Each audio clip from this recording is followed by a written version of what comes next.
Hello, friends. It's Nancy with Astrology and Angel Mediums, and today I wanted to kind of keep talking about tarot.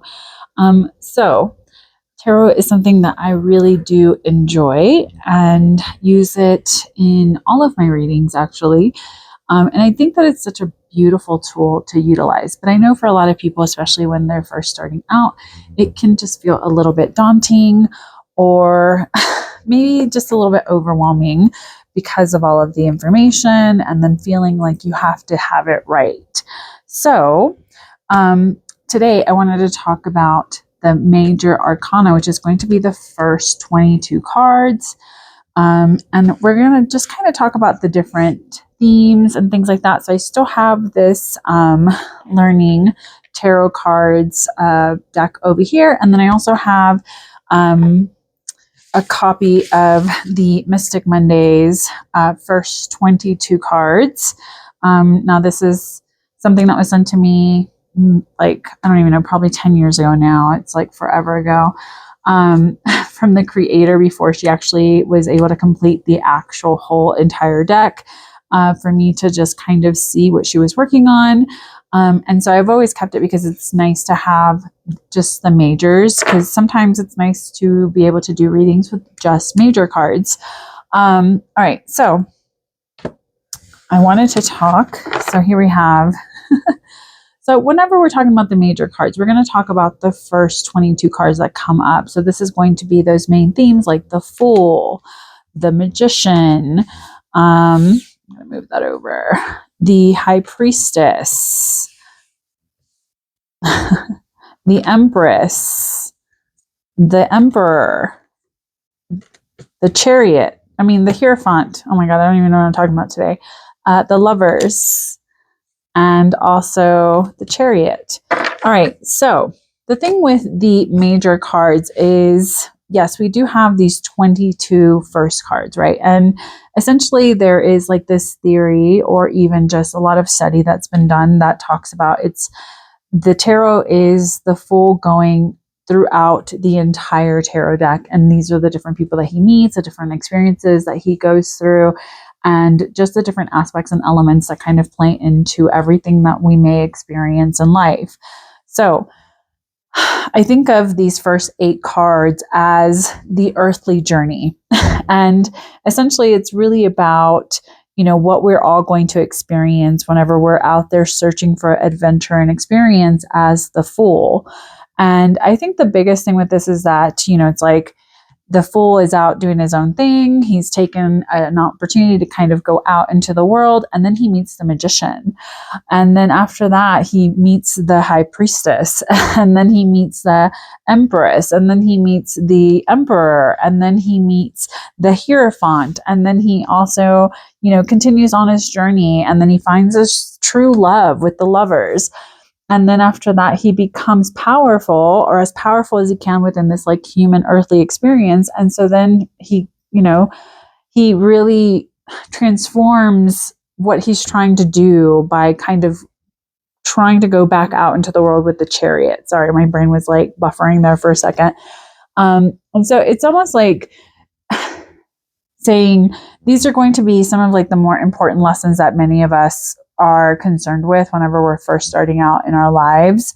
And so I just think it's a very interesting thing to look at these first 8 cards as that.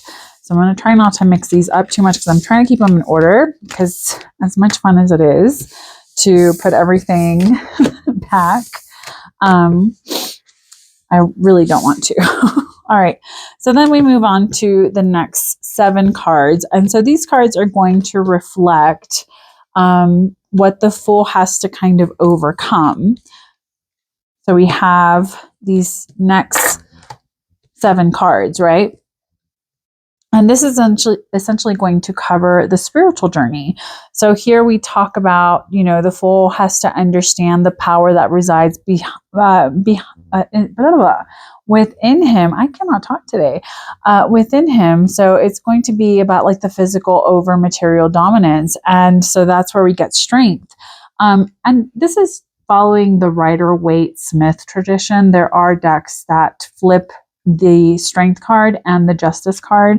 So this is with the assumption that your deck would have Strength as card number 8.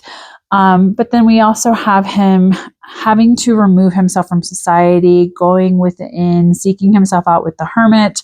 After that, we have him having to understand the mysteries of reality, that there's not a lot of stuff that we can actually control with the Wheel of Fortune. And from that, he's able to basically understand the higher power and higher purpose to the universe with Justice. Following that up, he ends up facing some different difficulties that maybe make him change his perspective with the Hanged Man, which then, in that he loses maybe a lot of different things in his life. So this is where death comes in. And then he discovers the true meaning of life and that balance, so to speak, with temperance. So we're seeing these lessons, right? So this is like the part of the spiritual journey after he has had the beginning of the physical or the earthly journey. And so we move on to the last 7 cards. We have these guys. This is where it starts to get a little bit fishy, right? And I hope I'm in frame. I didn't even check. That was my bad. So here we go. So this is going to be the heavenly journey that we're talking about now, because he has already had the earthly journey. He's already focused on the spiritual journey. So now he's having this heavenly journey, so to speak. And so this is what he has to kind of do to face or overcome some of his fears and things like that with the devil. And then he has to kind of allow himself to be almost like broken apart, having those breakdowns to have a breakthrough, so to speak, with the Tower. And in that, he's able to ascend to the heavens, so to speak, and move up with the star.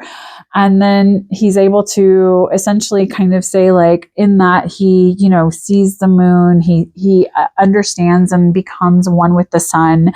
And because of all of that, he's able to pass the test and to really, move into the energy of judgment by overcoming everything that maybe was holding him back. So this way he can receive the world, because it's like, he's done what he needed to do. And so it's interesting because, whenever we kind of look at that story in that way, it's like the hero's journey in a lot of ways, with a little bit more depth. But it is why we have these kind of common themes in the Major Arcana. So it's really why whenever we're talking about majors, it really deals with a lot of these like really big aspects, versus like using the minor cards, which is going to talk about more of the mundane kind of day-to-day things. If we were to take something like this can talk about maybe someone that we're dealing with versus a really big influential aspect that maybe is a little bit more spiritual or more serious in nature, if that makes sense. I guess that's the nicest way of putting it. When I think of the major cards, I think that it's a wonderful thing to take some time out to build a relationship with what you feel is associated with that energy of that card. And so this way, it makes it a little bit easier to kind of understand some of the elements that play into the rest of the cards that maybe are not quite so present. If we don't have a good understanding of what the major cards represent and kind of their stories and how everything kind of plays together. Because when I think of tarot, I think of it as it's a very beautiful story, like from top to bottom, like from card number 0 all the way through the end of the suits. I think that there's a lot that we can kind of like reflect on. There's different aspects that we're going to experience in life. And I think the biggest thing is that we're kind of having to see life unfold for the Fool, so to speak, and the different characters that he's meeting, the different aspects that he's having to experience and things like that. So I hope that this makes sense. I hope that this kind of helps you understand maybe how the Major Arcana can be broken up and why there are certain aspects in the major arcana that maybe feel like there's a lot of similar themes or similar kind of like overlap in certain things. But if we really kind of think of it as like this big long journey that the Fool has gone on, we can have a deeper understanding as to like why he's meeting similar characters but at a different level.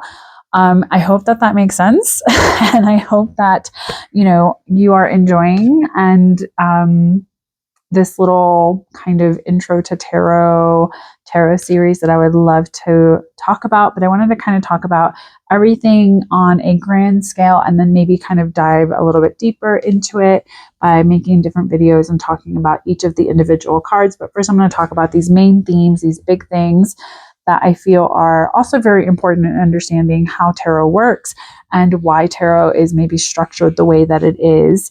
So it's not a new thing.